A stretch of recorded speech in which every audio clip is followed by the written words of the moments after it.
Assalamualaikum. Thank you so much for a very, very good presentation by all three of you. We could feel this energy sitting all, seeing all three of you.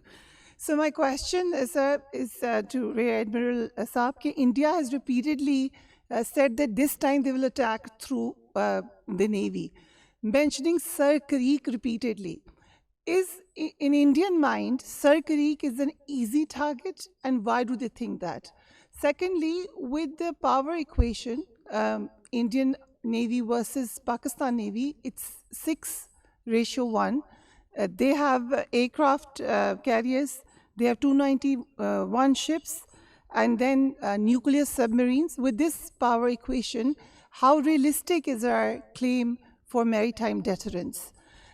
That's for you. And so for you, my question is that even in the international newspapers and international analysts are now saying that Pakistan could have taken down more planes than they did.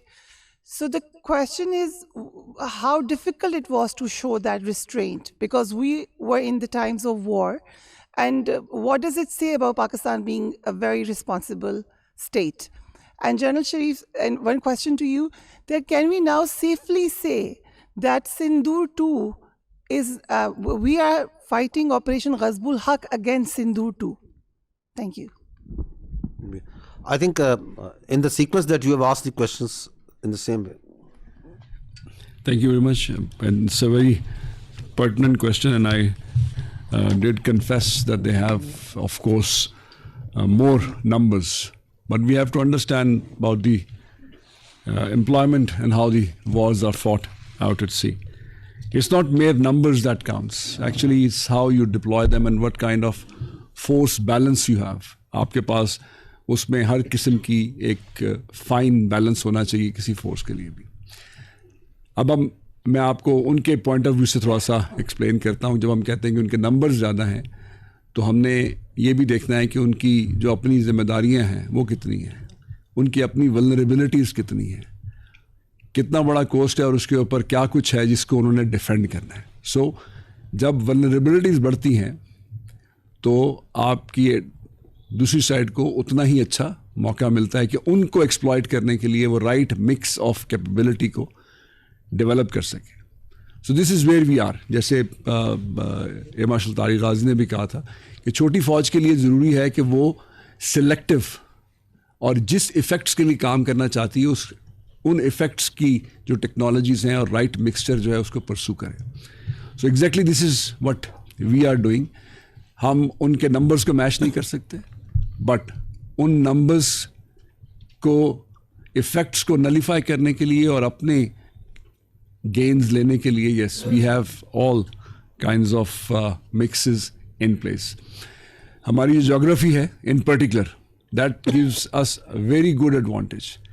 जो हमारी location है, और specially इस location का तो अभी अंदाज़ा सारी दुनिया को हो रहा है इस हालिया कशीदगी के दौरान, that the place where we are sitting, how important it is to safeguard, and at the same time, if you want to actually exploit it for any reasons in any future conflict. तो खाली numbers की बुनियाद पे हम बात नहीं कर सकते. दूसरी बात, indigenization की आपने कुछ clips में देखा कि हम indigenization पे कहाँ तक जा चुके हैं. And I can tell you very proudly that हमने अपनी indigenization का सफ़र पाकिस्तान नेवी में आज से ग़ालिबन 20 साल पहले एक छोटी गन बोट जिसका नाम पीएनएस लड़काना था, वो खुद डिज़ाइन की और बनाई. और आज अल्हम्दुलिल्लाह हम अपना नेक्स्ट जनरेशन फ्रिगेट, जिसको हमने जिना क्लास फ्रिगेट का नाम दिया हुआ है, that is going to be Pakistan's first indigenously designed locally made platform, जो कि फुल साइज़ एक फ्रिगेट साइज़ है. और उसके ऊपर जितना भी आउटफिट है वो भी सारा पाकिस्तान में, मेजॉरिटी ऑफ द आउटफिट, जिसमें मिसाइल्स हैं, इसमें कमांड कंट्रोल सिस्टम्स हैं, कम्युनिकेशन सिस्टम्स हैं, वो इंशाल्लाह पाकिस्तान ही के होंगे. तो ये एक नटशेल में है. Numbers, you are absolutely spot on, but numbers alone don't matter. It is how you actually use them, how you take advantage of your own geography. और इस इन्वायरमेंट में आपने देख लिया कि इस जोग्राफी से कितना डिसप्रोपोर्शनेट इफेक्ट क्रिएट कर सकते हैं. क्रीक्स एरिया की आपने बात की है. क्रीक्स एरिया की टेरेन जो है इस क्वाइट इनहॉस्पिटेबल. वो टेरेन ऐसी नहीं है. अगर आपने क्लिप्स में देखा होगा तो आपको कुछ शेड्स नज़र आए थे उस वक्त क्रीक्स एरिया की टेरेन के. हमारी तरफ का क्रीक्स एरिया और उनकी तरफ के क्रीक्स एरिया में बहुत फ़र्क है. हमारे इस तरफ मोबिलिटी के, बहुत severe challenges for anybody who wants to actually cross into our area. हमारी जो डिफेंसेस हैं वो हमारे अपने एरिया के हिसाब से अल्हम्दुलिल्लाह they are well in place. और जैसे मैंने पहले आपसे कहा था कि जो हम नई चीज़ें डेवलप करते हैं या नए ख्यालात जन्म लेते हैं, जो हम सीखते हैं अपने माहौल से, जिस तरह करैक्टर ऑफ वॉर चेंज हो रहा है, टेक्नोलॉजी चेंज हो रही है, तो ये क्रिक्स एरिया में भी वैसे ही एप्लीकेबल है। और जो क्लिप्स आपने देखे वो लेटेस्ट इंडक्शन थी for hovercrafts which gives us lot of mobility in the area कि जहाँ वैसे किसी तरह से मोबिलिटी पॉसिबल नहीं है। तो these are what you actually asked. इसके अलावा तो आई थिंक सर आप I'll just add one thing. Creek हो जाए, कोई और जगह हो जाए, जो उन्होंने अपनी लक आजमानी आजमा लें। क्रीक की कहानी भी पढ़ लीजिएगा, तारीख भी सर क्रीक की पढ़ लीजिएगा। तो ये कहीं ऐसे नहीं है कि कहीं पे जो है उनको कोई एडवांटेज है, या डिफेंसिव एडवांटेज है, या ऑफेंसिव एडवांटेज है, या टेरेन का एडवांटेज है। कोई परेशानी की किसी किस्म की ज़रूरत नहीं होनी चाहिए। बाकी जो है ना, उन्होंने संदूर को किसी तरीके से बेचना भी है, उनकी मजबूरी समझे ना। वो भी मुझे बता रहे थे कि वो आज सुबह जो प्रेस कॉन्फ्रेंस की उसमें उनके वो भारती साहब हैं, he is there, I think air marshal हैं उनके, उन्होंने कोई 13 जहाज़ गिराने का भी दावा कर लिया। तो वो जो उनका नेवी वाले, उन्होंने भी कुछ ना कुछ देखें, उन पे मजबूरी है ना। 80, 85, 90 अरब डॉलर, पता नहीं कितना उनके ऊपर खर्च रहे हैं वो लोग। इतनी बड़ी हजीमत उठानी पड़ी है, तो कुछ तो बोलना है आगे। अगले साल के पैसे भी लेने हैं उन्होंने, आगे भी तो उन्होंने इस कार्रवाई को जारी रखना है। तो उतनी अहमियत दें उनकी बातों को जितनी उसको अहमियत देने की ज़रूरत है। ठीक है ना, नेवी, एयरफोर्स, आर्मी और सबसे बढ़ के अवाम जो से काफ़ी हैं, हम उनको संभाल लेंगे। ठीक है, आप जवाब दे दें फिर संदूर टू, if you can kindly. Thank you. आपने जिक्र किया कि ये बात बारहा कही गई कि we could have gone further. आपने अगर फॉलो किया हो तो मैंने जब अपने उसमें थोड़ा एक्सप्लेन किया था कि PF fought aggressively but responsibly. उस intense BVR versus BVR fight में, जिसके लिए मल्टी डोमेन इंटरप्ले के साथ हम एनिमी को कटेल और उसकी capability to apply itself as a network and integrated force package, वो कटेल कर चुके हुए थे। तो इसके अंदर रिस्पॉन्सिबली का जो लफ्ज़ था उसका यही मतलब था। देखिए, हमारा कभी भी अगर आप देखें शुरू से, ये इससे पहले eyeball to eyeball हम काफ़ी दिन से जो है ये मेंटेन कर रहे हैं, तो कहीं हम we are not trigger happy कि सिचुएशन आई और ये कर दिया। One has to qualify for an action, for an offensive action to have from our side. तो जो इसमें भी अगर आप देखेंगे तो we were holding that formidable जो अपना डिफेंसिव पोस्चर था, बिकॉज एनिमी के पास इनिशिएटिव था, उसी ने ही हाइप क्रिएट की थी, अपनी चूजिंग पे आना चाह रहा था, हमने उसको वो सारी चीज़ें डिनाई करनी थी।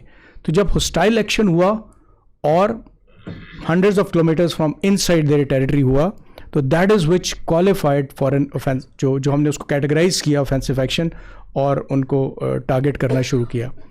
तो इस सारे प्रोसेस के अंदर chief of the air staff was himself leading every move and the entire operation from our integrated command operation center, और वहाँ से ये सारी चीज़ें कोरियोग्राफ हो रही थी। हमारी कोई लिबरल जो है वो शूटिंग टेंडेंसी नहीं थी। वेरी क्लियर, whoever qualifies, जो होस्टाइल इंटेंट के साथ आएगा, और जब हम देखते हैं कि एनिमी हैज़ रिसीडेड और अब कोई और इंटेंट नहीं है, तो हम कोई उनको मतलब while they were still in shooting ranges, तो वी डोंट फायर ऑन, जो पीठ पे फायर करने का कोई ख़ास हमारी हिस्ट्री नहीं है, and we did not go there. तो इसलिए हम ये कहते हैं कि हम और भी बहुत कुछ कर सकते थे, बट हमारी फोर्स एप्लीकेशन बहुत मैच्योर थी, कैलिब्रेटेड थी, और जिसको chief of the air staff खुद देख रहे थे। तो दैट इज़ वाई वी से दिस, बिकॉज हम एक स्ट्रेटेजिक जो है वो हमारा जो बड़ा मेच्योर स्ट्रेटेजिक कल्चर है for all the armed forces of Pakistan. And as earlier we talked about it, Pakistan is the net regional stabilizer. That's what Pakistan is emerging and consolidating in this region. And the net regional stabilizer की उसकी इस बात के हक में जब बात की, उसकी वजह ये थी कि हम इस कॉन्फ्लिक्ट के दौरान एस्केलेशन को ना सिर्फ डोमिनेट करते रहे बल्कि उसको कंट्रोल भी करते रहे. Because on the other hand there is a player who is having a hybristic mindset, who is उसकी पॉलिटिक्स जो सी या पोलिटिकल रेटोरिक जो है उसने इनिशिएट किया, उसको उसके वेस्टेड इंटरेस्ट ने किया है, और उसके पीछे वो अपने आप ने देखा था किस तरह से अपनी पोलिटिसाइजेशन, हिंदुत्वाइजेशन और मीडिया फ्रेंजी भी जनरेट कर रहा था. सो आप स्टेट अगर पाकिस्तान को देखें तो पाकिस्तान उस तमाम को एब्जॉर्ब भी कर रहा था और बड़े कैलिब्रेटेड तरीके से डोमिनेट करते हुए एस्केलेशन को कंट्रोल भी कर रहा था.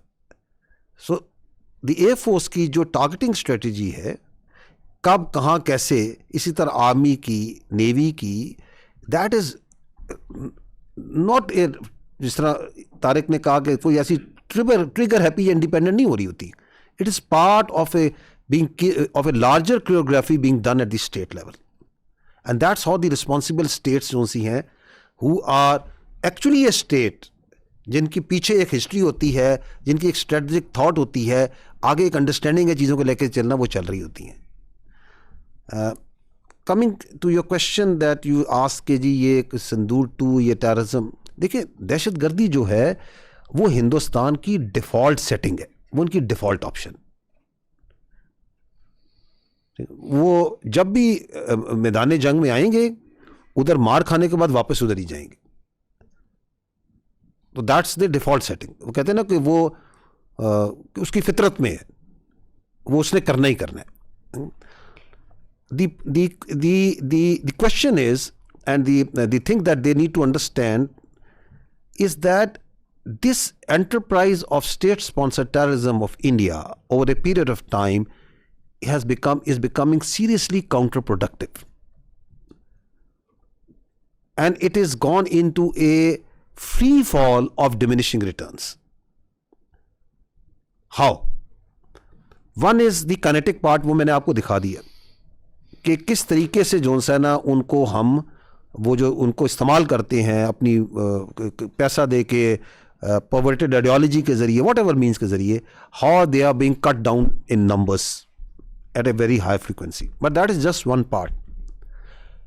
The second more important part is that the nation, after great efforts and strides, and we must give the central narrative जो है इसका, the narrative, the clarity of narrative जो कि फील्ड मार्शल सैयद आसिम मुनीर ने इस कौम को दिया कि ये ख्वारिज हैं. This has permeated down to each and every citizen, each and every boy and girl of this society. ये उनका रीजन देते था कि उनका इस्लाम से कोई खुदा न खास्ता ताल्लुक है. Nobody in this country, beyond this country also, even inside Afghanistan, from where they are permeating, उन सबको इनका चेहरा मसक चेहरा वाजे हो चुका है कि इनका इस्लाम से कोई लेना देना नहीं है. इनके हुलिये आपको इस्लामी जरूर नजर आएंगे, लेकिन ये कोई इस्लाम का ताल्लुक नहीं है. ये जो दहशतगर्दी कर रहे हैं, ये जो उनका नूर वली ये खारजी जो बैठ के कह रहा था कि तागूती कुव्वतों के साथ मिलके इसका इस्लाम से कोई ताल्लुक नहीं, इस हद तक मजबूर हो गए. इसी तरह वो जो फितना और हिंदुस्तान है, वो आपको मैंने दिखाया कि उनका जो नैरेटिव है कि इनका कहीं कोई मजलूमियत से ताल्लुक है, कोई बलोचियत से ताल्लुक है, कोई हकूक से ताल्लुक है, सबको वाजे हो गया कि ये जो सा इनका नैरेटिव जो सा है, इनकी जो थॉट है, इनकी जो सपोर्ट है, वो सब हिंदुस्तान के साथ है. So they are into that free fall of diminishing returns. And the third is कि आपकी जो स्टेट का जो रिजॉल्व है, क्या आपको उसमें कोई कमी नजर आती है? वो तो बढ़ रहा है. Absolutely every day the resolve of the state and the people जो हम कहते हैं ना कि हम आखिरी दहशतगर्द के खात्मे तक ये जंग जारी रखेंगे, वो मजीद पुख्ता से पुख्ता होता जा रहा है। And those within the country who in any way try to justify और soften their stance about this terrorism, तो पूरी पब्लिक जो सी है उनको धिक्कारती है। मेरे और आपके लिए तो यहां बड़ा कंफर्टेबल है बात करना। आप जाएं उन इलाकों में जहां पे दहशतगर्दी हो रही है, just go there, the people exactly know कि ये जो इनके फैसिलिटेटर्स हैं, इनके पीछे इनके क्या वेस्टेड इंटरेस्ट है। कोई ड्रगी है, कोई स्मगलर है, कोई और रस्सागीर है, उसके कोई और इलीगल वो स्पेक्ट्रम जो सा है जिसके अंदर वो जो सा पैसे बना रहा है और उसकी वजह से इन दहशतगर्दों को इस्तेमाल करता है या दहशतगर्द को इस्तेमाल करते हैं। The public knows, the people know. तो ये एक डिमिनिशिंग रिटर्न्स है। और लास्टली ये भी जानिएगा कि ये जो जंगें होती हैं ना, ये जो दहशतगर्दी की जंगें होती हैं, ये जो कॉग्निटिव वॉर्स होती हैं, जो बयानी की जंगें होती हैं, दे टेक टाइम। इनकी स्ट्रेटजिक टाइमलाइंस होती हैं। तो हमें भी कोई जल्दी नहीं है। वो जो अफगानिस्तान में तालिबान कहते हैं ना कि हमारे पास क्या है, वो वक्त है, तुम्हारे पास घड़ियां हैं, तो हमारे पास घड़ियाल है। हर किस्म का वक्त है हमारे पास, बच्चे लगते हैं हमारे, वो जितना टाइम चाहिए हम देंगे इस काम को, कोई इशू नहीं है। ठीक है।